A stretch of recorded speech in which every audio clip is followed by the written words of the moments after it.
New tonight, a campus police officer will soon be posted at the largest resident hall on the University of Utah campus. It's part of a new pilot program aimed at keeping students safe. Starting as early as next month, a resident life officer will be stationed at Callert Village, which houses 1,400 students, mostly freshmen. The move comes 5 years after University of Utah student Lauren McCluskey was killed.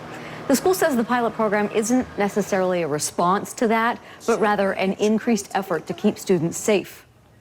I think it's there's some distrust of policing nationwide, and so how do we help provide a really easy entry point for students to feel like they have an access to the police department? Placing an officer in their residence hall, again, just seems like a really easy way to help bridge that gap.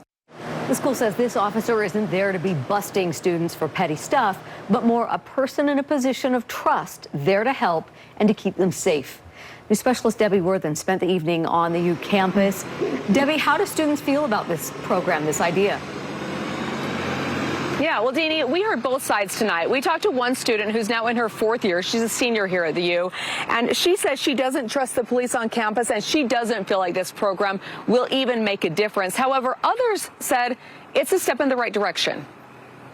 Truthfully, I have a lot of doubts for how successful it's going to be. This is Caroline's 4th year walking these campus grounds. I think in general, I don't really trust the campus police. Captain Jason Inahosa says part of creating the new position is to change that sentiment. Their primary function is not patrol or enforcement. He says that's why it's critical he hires the right person for the job. We want somebody who understands trauma-informed, victim-centered interviews, should that need arise. Deanna says she lived on campus as a freshman. So I think it's great that people have a resource that they can physically talk to instead of emailing HR. For Macy, who is living away from home for the first time, she likes the idea. I think that is like comforting to know that there would be an officer in like a proximity to you.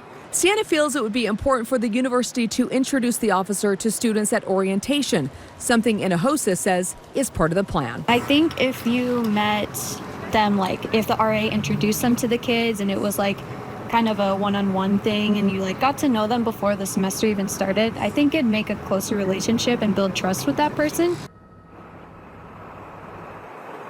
Well, the U says they are hoping to have this position filled as early as next month. Deanie, I'll send it back to you. It'll be an interesting pilot program.